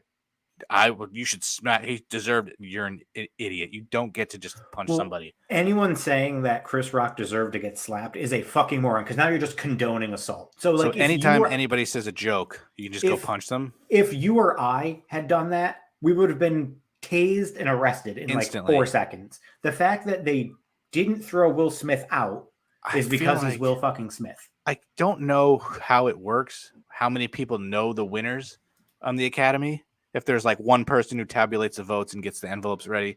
But if he's not nominated, do they kick him out because he's Will Smith? And does he get to stay? Or because I feel like if he wasn't nominated and they knew he was going to win, so they're like, we can't just. I feel like we didn't have time to kick him out. I feel like him even being Will Smith, regardless of anything. So he would have. So if he wasn't nominated, for sure, since he was nominated and they knew he was going to win, they were probably like, "Yeah, we didn't have time. Sorry." Like, fuck you mean you didn't have time? But then also the whole like they may ask him to give back his Oscar. I hope they don't because that's bullshit. No, I hope they do, but I don't think they should. They can't. Well, I mean, if you do something to disgrace the Academy, they don't want anything to do with you. So I could see they gave Roman Polanski an Oscar in absentia after he fled the country to avoid a pedophilia conviction. Yeah, but he didn't do anything at the Oscars. That's all they care about. But still, like it's well, there are a lot of pieces Will of Smith shit for in 5 years or something. Like tell him you can't come. Well, for 5 years. I would say don't come ever again. You can win your Oscar, keep it, and then just don't ever come back. Oh, they'll never do that. It's Will Smith. They could. How many times is he actually at the Oscars? Would you get fucking? He's there a lot. He just never get nominated for fucking I Am Legend. Like that movie sucked. I gotta say that was a good movie. They're making another one. I think I saw that in the theaters and I was bored to tears. I did see it in the theaters. The whole fucking thing of his slap and everything. He was in fucking Ali. Where's your goddamn boxing training, man? I wonder if he I don't know, because you got to be. And then somebody I heard talking at work was like, if you're like your apology and you're crying, it's a huge red flag. Like it seems like you're looking for sympathy and stuff. Like get up there and just apologize. And he didn't even apologize to Chris Rock until the next day. Yeah, the fact that he was apologizing to the Academy and all that, I feel like that was genuine emotion from him because I think he was embarrassed that he was like fucking actually. But did you watch his speech? It was like the most awkward, choppy, boring speech ever. He paused for 5 minutes and then he preached love and peace after he just assaulted somebody. Love makes you do crazy things. Anybody seriously after that? And now I don't get. Now I fuck Jada Pinkett Smith. You fucking dumb bitch. Like, grow a fucking spine. Have you ever been to a roast? Holy fuck. I feel bad for Will Smith that his wife is up. Well, I mean, people are fucking her. And I don't know how their open marriage works or exactly what it is, but it seems like she's probably getting fucked by a lot of people and he's not getting fucked by anyone. Well, he did come out last year saying that she's never believed in conventional marriage and they've both had extramarital relationships. Yeah, but she's probably getting fucking train ride, and he's probably out there with fucking like nobody. Did you see what Howard Stern said about it? Yeah, he's the fucking Howard Stern is like the voice of reason now. He's like incredible. How did that happen? He went from being like so like lewd 30 years ago to now like he's like, what's Howard Stern think? He's like his show is not as good as it used to be, but he's like a incredible interviewer, like insane. What the fuck? Now that I forgot what I wanted to say. Fuck. Say something. Maybe I'll remember. Well, I'm surprised that Chris Rock. I'm kind of surprised, but not surprised that he didn't press charges. I would have pressed charges. Fuck you. Yeah, I feel like he was probably just like, nah, I made. But it's like the most. Yeah, that's what. Like Pete Davidson. He makes 9/11 jokes. People make 9/11 jokes about him. He laughs. Like his dad died on 9/11. If you're getting fucking so upset about your skin condition, you know what you signed up for. It's the Oscars. People tell jokes. Well, I mean, stay home. She could be. She definitely has body image issues because of the alopecia. I couldn't even think of that word. Not enough to go out. She's out on the red carpet with it. She's owning it. She's becoming. She looks great. She's become. She looks great with no hair. Like, but it was I think it took her years to get comfortable with that. He didn't say, "Hey." She probably was suffering from like depression and things like that because that's. He didn't call her a cancer patient. He said a G.I. Jane joke. But also, like I know you had said, like it's comedy or that. Let's say comedy. There's nothing off limits. Let's say it's Anthony Jeselnik and he's making a slave joke to Will Smith and he gets up and slaps him. Does he deserve it? No. You can't hit somebody for saying something like that. But does he cross the line in making that type of joke? Is what I'm saying. I think he's probably smart enough to not make that joke. But I could see him tweeting something like that. I mean, he tweeted the day of the Boston Marathon bombing saying there's some lines that shouldn't be crossed. I mean, that's fucking hilarious. Oh I feel like I'm going to hell just for laughing at that. Yeah, you get all upset about an alopecia joke, but you just laughed at a Boston bombing joke. Well, I said I'm going to hell for laughing at that. Yeah, but you laughed at it. So there's not like you don't have to find everything funny, but you don't get to dictate what people can say and what they can't. I also didn't think his joke was funny either. That's because you're a little fucking bitch, and you're like, what is G.I. Jane? I gotta look that up. It's fucking funny. She shaved her head. She was bald. I get it. You look like the black G.I. Jane. That would have been worse if he said, "Oh, it's black G.I. Jane." He just said G.I. Jane 2, and she has no sense of humor. Get the fuck out of here. There are people with way worse conditions than you who can laugh at themselves. Like you see those roast battles on Twitter, where like the mentally handicapped person is getting roasted by somebody else, and they're laughing. Like you just stay home if you can't take it. You know what you signed up for. But also, let's say he wanted to make that joke and he said, "Hey, just so you know, I'm going to make this joke."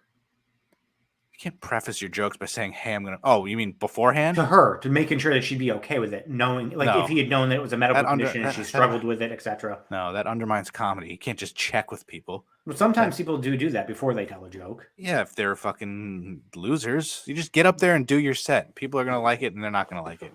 No, but if you're making a specific joke about a specific person, you're gonna be like, "Hey, just an FYI." I don't think fucking Ricky Gervais is going around the room going, "Hey, I'm gonna make fun of you tonight. Is this cool?" Like, no. For the roast, some people do that though. Some people on the roast, like the person getting roasted, will have like things you can't talk about. But like, but does that make them a bitch? If nothing's off limits, don't get roasted. I guess most people like. I think somebody you know what I mean? Like, Charlie there's- Sheen said his mother was off limits, but Jeselnik still made a joke about it. Didn't air, but still made the joke about it.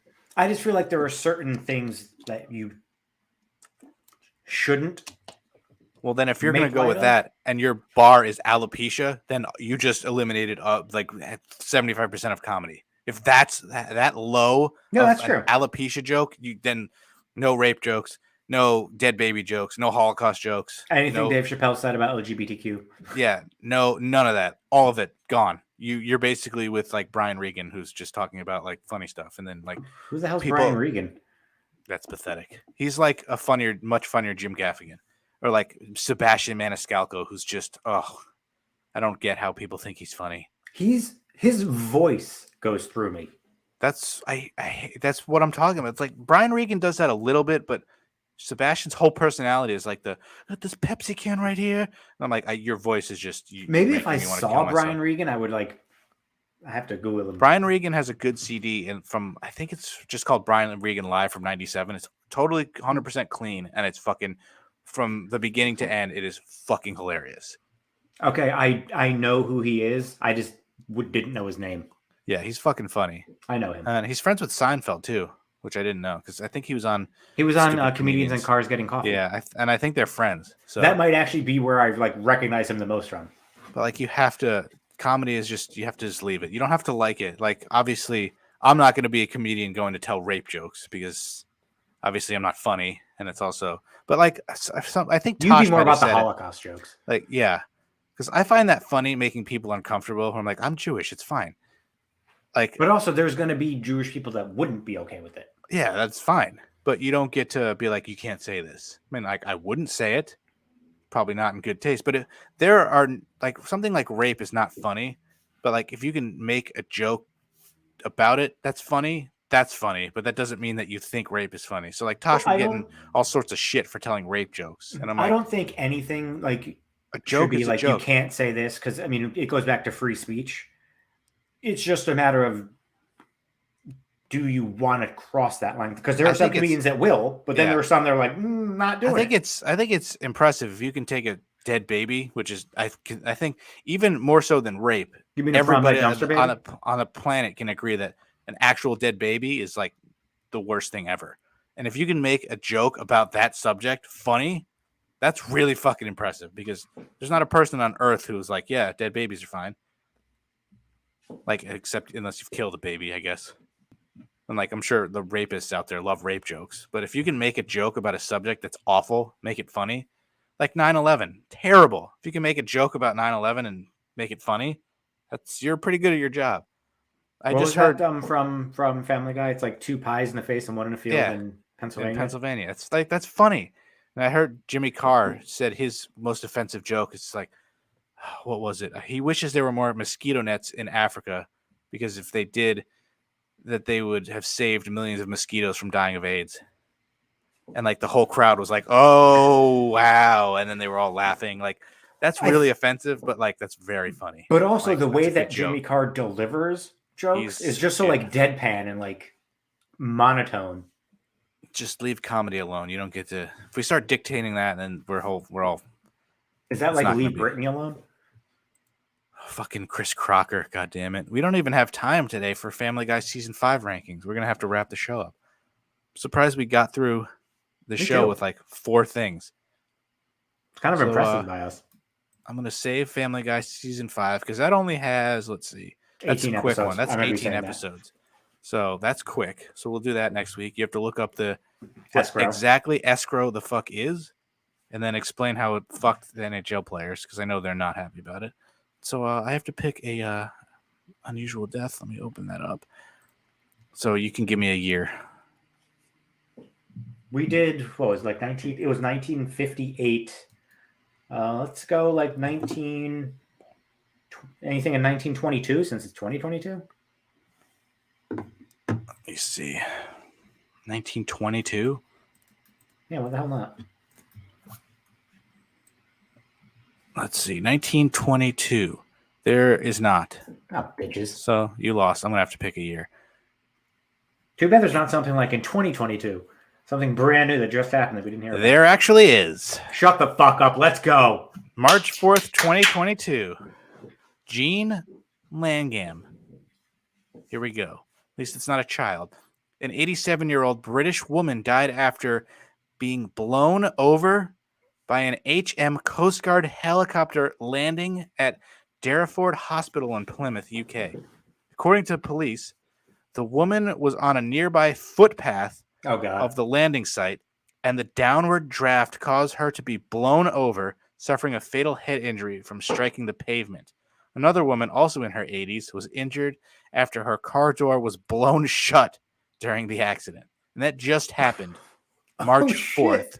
That was 3.5 weeks ago. There's actually 1, 2, 3 other ones from 2022 already. Oh my God. That's so an kind of 87-year-old British woman, Jean Langham. That's amazing. I don't know why that just excited me so much that she's dead. I feel bad. But does she weigh like 7 pounds? How'd she get blown over by a helicopter? Like, I know it's like really windy. You got to like cover. Like, how does that? So your alopecia, not funny. 87-year-old dead woman, funny. Right. You're a terrible person. She had a good life. She had a good run. Yeah, Jada's still alive. So you'd rather be dead than have alopecia? 100%. You kind of look like you have alopecia. Are they going to make a fucking G.I. Joe Jane movie for you? Loser? G.I. Joe? Question mark? G.I. Joe. Oh, you have the genitalia for it. There's nothing down there. It's a little baby carrot. Oh, poor old 87-year-old woman dead, and you're fucking laughing at her. I hope her family listens to this. The Langham family. Let me change the banner. Hold on. Boom. Give us your Adam Copeland your Adam Copeland. On this day, I see clearly. Exactly. So let's see. On this day in 1795, Ludwig van Beethoven, at the age of 24, had his debut performance as a pianist in Vienna. Exactly 200 years later, Ludwig Borga debuted. It's That's crazy. True. Was it 1995? Close, though. On this day in 1979, the Worldwide Wrestling Federation officially rebranded as the World Wrestling Federation. Yeah, WWF just doesn't quite have the same ring. I miss WWF. Like, WWE. If I bought the company, that's the first thing I would do is try to get the name back. I'm surprised that they lost that. Well, because they didn't want to pay. After years of having it, we can. Let me put that on the list. Hold on. They can afford it, right? Yeah, but WWF name changed because I believe they had an agreement, and then something happened where the World Wildlife was like, "What the fuck? We want this back," and they demanded a lot of money. And Vince was like, "No, just fucking change the name, whatever." I mean, I remember when they did that. Like the whole slogan was "Get the F out." Like that's perfect. That was like great branding. I used to have a fucking ad with Trish on it before she broke her nose, so it was like a thick nose, and it was like a lollipop that she was licking, and the F was rubbed out. But that was great. Yeah, what would it be? Get the F in, and it's just like a penis inside of a butthole. Like I don't know. Get the F in. You just see Roman Reigns clenching his butt cheeks with fucking Rick Boogs behind him. Bring the F back in. Yeah. Because I would change the name back. WWF is so much better. And you can't say, because Howard Finkel used to be like, World Wrestling Federation champion. Now you got to say WWF. Nobody says World Wrestling Entertainment champion. Literally has never been uttered at all, ever. And I miss that. I'm going to get sidetracked here. The fact that they're going to call it the unified universal title. That's too many names. I hate Universal. I hate Universal. And how long are they going to do that? Because I'm pretty sure plans are to bring a second. You can't have 2 shows on 2 different networks with 1 champion. No, but then also you can't just automatically, like a week later, like, yeah, we're going to have a new champion on Raw. Kind of defeats the purpose of having the title versus title. They did that, though. Remember Triple H? How do you think he got his first world title reign? Just fucking here you go. What if they do that with Cody? Just, here, you're a champion now. Yeah. I can't. Could you imagine that? But I feel like they'll call it that for a couple weeks. Whenever the second title comes on, they'll just going back to calling that WWE title. I hope. Because remember when they called it the WWE World Heavyweight Championship? Yep. When like Ambrose was champion? Like, it's WWE title. Leave it at that. Can they just bring back the old world title? I wish they would. They like to do things so fucking boring. Everything has to be the same. The only thing different is the color. Like, it's stupid. If I had it, I would do the WWE title be the Winged Eagle. The world title be the one after that. I don't know what they called it, but it was this big circle that Austin had. Give me those 2 titles, or the big gold belt is fine. But they have to do these fucking generic WWE logo fucking belts. It's lame. I'm not a fan. Fucking lame. Let's see. On this day in 1987, WrestleMania 3 occurred with a body slam heard around the world. Hulk Hogan defeating Andre the Giant. It's a pretty good that one. Match was 12 minutes. There was a lot of fucking bear hugs and staring. Awful. On this day in At least they tried to make it long, because it's nothing worse than a payoff match being like 4 minutes. Any Goldberg match, you mean? At least they try. Yeah. His matches combined are like 12 minutes. Yeah, that's very sad but true. I'm glad he's not at WrestleMania. Yeah, I'm sure he'll be Cody's opponent or Seth's opponent. God, what if he was? What Cody's if it was just a major swerve and Cody doesn't come back till Monday?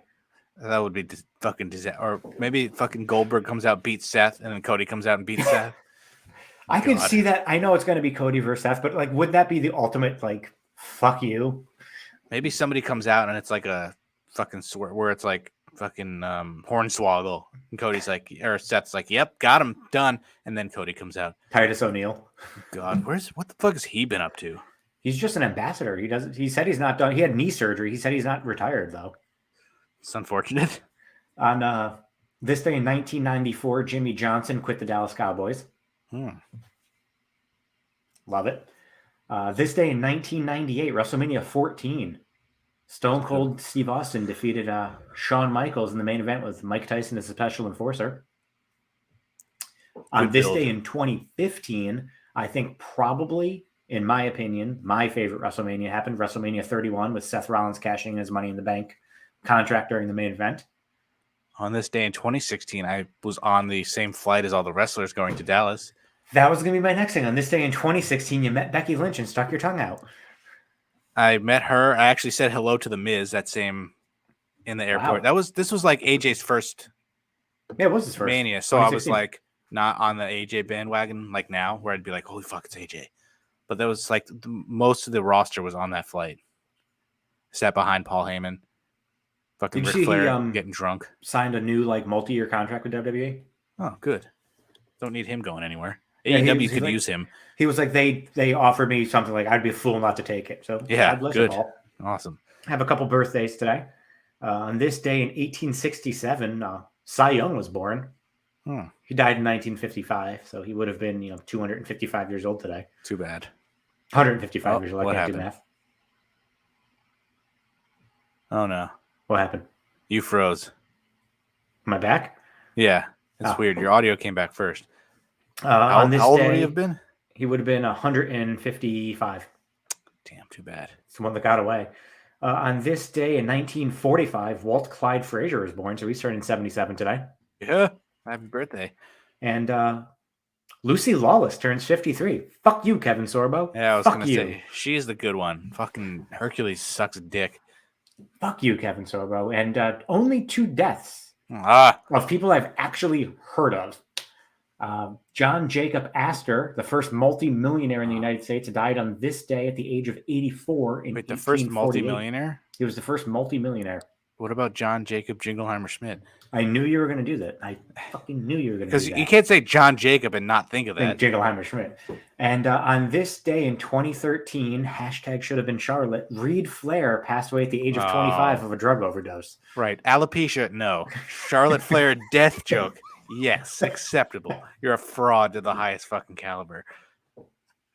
You're a fucking anal assassin with the highest calendar. Highest calendar? Yeah, that's a Jake and Amir joke. Oh, who's Jake and Amir? Awful. Like fucking should have been Charlotte Flair should be dead. Don't you dare talk about my hair loss. What a fucking fraud. Oh my God, what a joke. You should kill yourself tonight. What a fucking joke. Unbelievable. Makes a joke about a sister dying instead of the brother, but no fucking hair jokes allowed. Now we know your line that we can't cross. Tell me I'm wrong though. It's not. No, I'm not going to say that because now you look terrible and I don't. Wish death on Charlotte. Oh, I just wish she never got into the business. That's fucking like go away. Ugh. And I'm sure she's nice, but like no, I bet you she's not though. No, I heard. I actually never mind. I was gonna say something, but I can't. I'll tell you later, but I can't talk about it. It was work related. But there's a celebrity that bought stuff at my work that I can't talk about. But I feel like Charlotte's probably nice. I know she's a Flair. I feel like she takes after her dad just being a douche. Maybe now, but I know early on she was nice. I But bet now she's she's gone. now I bet she's gone to her head. She's got an now ego. she probably believes her bullshit. Like, I work really hard. I deserve this. Everybody works hard, Charlotte. You just got all the opportunities because of your name. I was like, 100%. She probably works hard, 100%, just like everybody else. But she's getting where she is because she's Ric Flair's Just daughter. because you work out and fucking train, like everyone does that, right? Like, you got those opportunities because of your name. Not everyone. Have you seen Nia Jax? I mean, she probably. Actually, no, yeah, she's an idiot. But like Becky, you don't think Becky works just as hard as Charlotte did, but she didn't get any opportunities until she fucking made herself. But you know what sucks? Natalia. She's got Bret Hart, Jim the Anvil Neidhart, and she gets nothing. Hey, she was SmackDown Women's Champion, I think. She was Divas Champion. Close enough. She's almost 40. Still looks good. Yeah. So why can't we need to like not fucking talk about shit after the ending? No. It's only 5 minutes later. It's because we did our fucking wrap up, and then so next week we got a couple of things. What escrow means to athletes, WWF name change, and then hopefully some shit happens in the world. Family Guy season 5 rankings, and we'll figure some other shit out. So hope you enjoyed. 20 episodes down, technically 21, I think, right? Episode 0, yep. And yeah, thanks for listening. Thanks for watching.